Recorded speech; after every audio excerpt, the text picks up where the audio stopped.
అందరికీ నమస్కారం. Welcome to Suman TV. మన చర్మం మన largest organ in the body అని తెలుసు, కానీ చర్మ సౌందర్యం మాత్రమే కాదు, చర్మ సంరక్షణ కూడా చాలా అవసరం. ఇవాల్టి పొల్యూషన్ ఉండే రోజుల్లో చాలామందికి స్కిన్ కేర్ గురించి విపరీతమైన డౌట్స్ ఉన్నాయి. అండ్ కాస్మెటిక్గా అందంగా ఆనందంగా ఉండాలని అందరికీ కోరిక ఉంది. కానీ 27 ఏళ్ల క్రితమే మనకి ఇవన్నీ తెలియనప్పుడే ఈ ప్రొసీజర్స్ని ప్రవేశపెడుతూ కాస్మెటిక్ డర్మటాలజీలో ఎస్థెటిక్స్లో స్పెషలైజ్ చేసి చూడ్డానికి చాలా దారుణమైన పరిస్థితుల్లో ఉండే చాలా డిప్రెసింగ్ కండిషన్స్ నుంచి విముక్తి కల్పిస్తూ అందం కేవలం అందం మాత్రమే కాదు, చర్మానికి ఆరోగ్యం కూడా ప్రసాదిస్తూ వారి ప్రయాణాన్ని కొనసాగించారు డాక్టర్ శైలజ సూరపనేని గారు. Cosmetic dermatologist. వరల్డ్ ఎక్స్పోజర్ తోటి ఇప్పటి వరకు దగ్గర 3 లక్షల మంది పేషెంట్లకి వైద్యం చేయడమే కాకుండా ఎన్నో ఇంకా చాలా విషయాలు ఆగిపోయాయి వాళ్ళ లైఫ్లో అనే పరిస్థితుల నుంచి విముక్తి కల్పించి తన జీవితాన్ని ప్రయాణాన్ని సార్థకంగా చేసుకుంటున్నారు. మన టాప్ డాక్టర్ సిరీస్లో one of the most well known cosmetic dermatologist and aestheticians doctor Shailaja Surapaneni గారు. మ్యామ్ నమస్కారం, వెల్కమ్ టు సుమన్ టీవీ. నమస్కారం అండి. కాస్మెటిక్ డర్మటాలజీ ఇప్పుడు ఎంత ఊపందుకుందో అందరికీ తెలుసు. మనకి గల్లీకి 4 క్లినిక్స్ కనిపిస్తున్నాయి. బట్ మీరు వచ్చిన రోజుల్లో బహుశా అంత పాపులర్ కాదేమో ఈ విభాగం. సో మీరు అసలు డర్మటాలజీలోకి ఎలా వచ్చారు and why did you choose cosmetic dermatology? Dermatology అనేది ఏంటంటే, ఫస్ట్ నాకు అసలు డర్మటాలజీ అనేది నా ఫీల్డ్ ఆఫ్ ఇంట్రెస్ట్ కాదు. నిజంగా చెప్పాలంటే నాకు I use to like gynaecology so well. నాకు చాలా ఇష్టం గైనకాలజీ అంటే. ఎంత ఇష్టం అంటే ఒక ఎస్పెషలీ అబ్స్ట్రిషన్ అవ్వాలని నాకు కోరిక ఉండేది. ఎందుకంటే చిన్న బేబీ పుట్టంగానే నాకు అసలు I want to feel that అనమాట, ఆ హ్యాపీనెస్ అదంతా. కాకపోతే ఏంటంటే పెళ్ళయిన తర్వాత మనకి కొన్ని బాధ్యతలు ఉంటాయి, కొన్ని బరువులు బాధ్యతలు అన్నీ ఉంటాయి. సో మా హస్బెండ్ వచ్చి ప్లాస్టిక్ సర్జన్. ఓ వావ్. సో ప్లాస్టిక్ సర్జన్ అయినప్పుడు అప్పటికి నేను ఇంకా పీజీ చేయలేదు. సో మా ఇద్దరి మధ్యలో డిస్కషన్ ఉండేది, ఏం చేయాలి. నేనేమో గైనకాలజీ అంటే స్టఫ్ అంటే నేను బిజీ అవుతాను, నువ్వు బిజీ అయితే ఇట్స్ కష్టం, నైట్ టైమ్స్ వెళ్ళాల్సి వస్తుంది, పిల్లల్ని ఎవరు టేక్ కేర్ చేస్తారు, it's better to do dermatology అన్నారు. ఇష్టంగానే ఒప్పుకున్నాను. కానీ బట్ తర్వాత జాయిన్ అయిన తర్వాత చాలా విపరీతంగా నచ్చింది డర్మటాలజీ. అన్న తర్వాత ఎక్కడ చేయాలి, ఎలా చేయాలి, ఏంటి అనేది అనిపించింది. సో తర్వాత ఈయన plastic surgeon, he wants to do cosmetic aesthetic surgery అనమాట. లావుగా ఉన్న వాళ్ళని ఎక్కడైనా ఫ్యాట్ ఎక్కువగా ఉంటే దాన్ని తీసేయడము, ఫేస్ లిఫ్ట్లు, ముక్కు సరి చేయటాలు, ఇలాంటివి కాస్మెటిక్ సర్జరీస్ అనమాట. సో అది Brazil is the cosmetic hub. So Rio is the cosmetic hub అనమాట. సో అప్పుడు డాక్టర్ పితంగి అని మంచి వరల్డ్ నోన్ కాస్మెటిక్ సర్జన్ ఉండేవారు ఆయన. డాక్టర్ పితంగి దగ్గర ఎగ్జామ్ రాసి ఎగ్జామ్లో క్వాలిఫై అయితే అక్కడ సీట్ ఇచ్చేవారు అనమాట. సో వరల్డ్ అంతటి నుంచి వచ్చేవారు. మొత్తం మీద ఒక 8 ప్లాస్టిక్ సర్జన్స్ని సెలెక్ట్ చేసుకునేవారు అనమాట ట్రైనింగ్. సో అలాగే అక్కడ రియోలో డాక్టర్ అజూలా అని ఉన్నారు, సంతకాజాలో. సో డాక్టర్ అజూలా అంటే ఆయన డర్మటాలజీ పుస్తకం రాశారు, ఆయన author. So senior most dermatologist అనమాట. వాళ్ళ అబ్బాయి కోడలు డర్మటాలజిస్ట్, కూతురు అందరూ ఫ్యామిలీ ఆఫ్ డర్మటాలజిస్టులు అనమాట. ఆయన సీనియర్ మోస్ట్ ఇన్ రియో, బ్రెజిల్లోనే ఈజ్ పాపులర్. సో సంతకాజానే, ఆయన కూడా సంతకాజా, డాక్టర్ పితంగి కూడా సంతకాజా అనేది ఇట్స్ కైండ్ ఆఫ్ ఇన్స్టిట్యూట్. మనకి నిమ్స్ ఎలాగో అక్కడ సంతకాజా అలాగనమాట.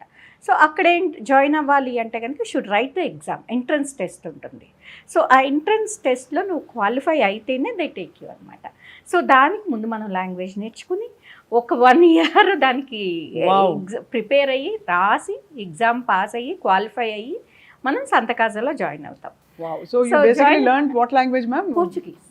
Portuguese. I can speak Portuguese. Wow, wonderful. So అలాగా అక్కడ 3 years డర్మటాలజీ కోర్స్ చేసిన తర్వాత అదే సంతకాజాలోనే ఎస్థెటిక్ కోర్స్ ఉంది, అది ఒక 2 years ఎస్థెటిక్ మెడిసిన్ చేసి then I came back to India అనమాట. అప్పటి నుంచి స్టార్ట్ చేసి 2003 నుంచి స్టార్టెడ్ మై ప్రాక్టీస్. సో అక్కడ నుంచి 2003 నుంచి ఇప్పటి వరకు చేస్తూనే ఉన్నాను. చాలా ఎంత లవ్లీ జర్నీ అండి. అంటే బహుశా ఈ కోరికని అందరం మనం డినై చేస్తాం, కానీ అందరికీ అందంగా కనిపించాలని ఒక తపన ఉంటుంది కదండి. గర్ల్స్, బాయ్స్, మెన్, విమెన్ అందరికీ. కొంతమంది కనిపిస్తారు, కొంతమంది కనిపించరు. కొంతమంది చాలా ఇదిగా చెప్తారు, అబ్బా ఏముంది బ్యూటీ అనేది ఏముంది, అది అంత పెద్ద మనసుని చూడంటారు పైగా. మనసుని చూడండి అంటారు. కానీ ఎవరికైనా కూడా అది లోపల అనేది ఉంటుంది. అందంగా కనిపించాలని ఎవరికి ఉండదు చెప్పండి, ఎవరికైనా ఉంటుంది. కాకపోతే ఏంటంటే అది ఎక్కువ అవ్వకూడదు, కరెక్ట్, అది ఉండాలి. ఒక థిన్ లైన్ ఉంటుంది, ఆ లైన్ని మనం క్రాస్ చేయకూడదు. ఎప్పుడైనా అందం వేరు, అందానికి మనం విపరీతంగా దానికి దాసోహం అవ్వడం వేరు. కరెక్ట్, చక్కగా ఉండాలి, డిగ్నిఫైడ్గా ఉండాలి, అది మన బడ్జెట్లో ఉండాలి, మన ఎకనామికల్ సిచ్యువేషన్కి తగ్గట్టు ఉండాలి. కానీ వాళ్ళేదో చేయించుకున్నారు, వీళ్ళేదో చేయించుకున్నారు, మనకి లేదే అన్న బాధపడకూడదు. నీట్గా ఉండాలి, మనం ఎఫోర్డబుల్ ప్రైస్లో చక్కగా అందంగా కనిపించడం అనేది తప్పు అనేది కానే కాదు. Yes ma'am. మీరు చేసే ప్రొసీజర్స్ అన్నీ ఏంటి మ్యామ్? ఇప్పుడు అంటే మీరు బ్రెజిల్లో ఎస్థెటిక్స్ చదువుకున్నారు, అంతకుముందు కాస్మెటిక్ డర్మటాలజీ మీరు చేశారు కాబట్టి what are all the procedures that you do at your clinic now? Everything అండి. అంటే జనరల్ డర్మటాలజీ చూస్తాను, but cosmetic procedures, hair removal to the anti ageing, acne, melasma, pigmentation, everything we take care అనమాట. Botox, fillers and హెయిర్కి PRP, GFC, everything we do everything. కాకపోతే ఏంటంటే ఈరోజు మీరు వస్తే వెంటనే నేను సజెస్ట్ చేయను, అమ్మ రండి కెమికల్ పీల్కి రండి, లేజర్కి రండి అనేది చెప్పకూడదు. అసలు ఫస్ట్ మీ స్కిన్ ఏంటో చూడాలి, మీ లైఫ్ స్టైల్ అనేది నేను స్టడీ చేయాలి. అది చేసి మీ లైఫ్ స్టైల్ సరిగ్గా ఉందో లేదో చూసుకోవాలి, మీ స్కిన్ సరిగ్గా ఏముందో లేదో, మీ జెనెటిక్స్ ఏంటో నేను చూసుకోవాలి. అన్నీ చూసుకొని మీ స్కిన్ని ప్రిపేర్ చేసి then I should do any, అంటే అవసరం అనుకుంటే అప్పుడు ప్రొసీజర్ స్టార్ట్ చేయాలి. అంతేగాని అవసరం లేకోకుండా వచ్చిన ప్రతి ఒక్కళ్ళని ప్రొసీజర్ అంటే కనుక అది కమర్షియల్ అవుతుందేమో అనిపిస్తుంది. అండ్ దానివల్ల కూడా చాలా అనర్థాలు కూడా జరుగుతాయి. అండ్ మనకి న్యాచురల్ స్టేట్లో ఉండే బ్యూటీ నుంచి పూర్తిగా మారిపోతున్న మొహాలు చూస్తున్నాయి ఇప్పుడైతే. మరి బట్ నో జడ్జ్మెంట్స్ మ్యామ్, ఎవరి ఇష్టం వచ్చినట్టు వాళ్ళు వాళ్ళ అంటే. కానీ ఇక్కడ ఇప్పుడు రెవల్యూషన్స్ మాత్రం చాలా ఆశ్చర్యపరుస్తున్నాయి. ఇప్పుడు టెక్నాలజీ, మెడికల్ టెక్నాలజీ, ఎలా వైటనింగ్ ట్రీట్మెంట్స్ వచ్చేసాయి, స్కిన్ కలరే మారిపోతుంది మనుషుల్ని. కానీ స్వప్న గారు నాకు తెలిసి డాక్టర్స్ దగ్గరికి వెళ్తే కనుక డెఫినెట్గా ఇలాగా, అంటే మీరు రాగానే ఇప్పుడు ఏమైపోయిందంటే పార్లర్స్ కూడా ఇప్పుడు చిన్న టెక్నీషియన్స్ వాళ్ళు చదువుకుంది 7th 10th చదువుతారు, నాట్ మోర్ దెన్ దట్. వాళ్ళు ఎక్కడో ఏదో ఒక చిన్న కోర్స్ చేసేసి వచ్చి వాళ్ళు ఓపెన్ చేసేసి వాళ్ళు పిఆర్పీలు వాళ్ళు అన్నీ చేస్తుంటే, జిఎఫ్సీలు అన్నీ చేస్తుంటే, బొటాక్స్లు అన్నీ చేస్తుంటే అంటే వాళ్ళు మళ్ళీ అంతా వాళ్ళకి సైడ్ ఎఫెక్ట్స్ అన్నీ వస్తుంటాయి. మళ్ళీ తిరిగి మా దగ్గరికి వస్తారు. కానీ ఎందుకు వాళ్ళ దగ్గరికి వెళ్ళారు? వాళ్ళ క్వాలిఫికేషన్ ఏంటో చూడుకోకుండా వాళ్ళు అసలు ఏంటి అనేది చూడాలి కదా, వాళ్ళ బ్యాక్గ్రౌండ్ చెక్ చేసుకోవాలి కదా, అలా వెళ్ళడం. కానీ ఎడ్యుకేటెడ్ కూడా వెళ్తుంటే అది చాలా బాధగా అనిపిస్తుంది.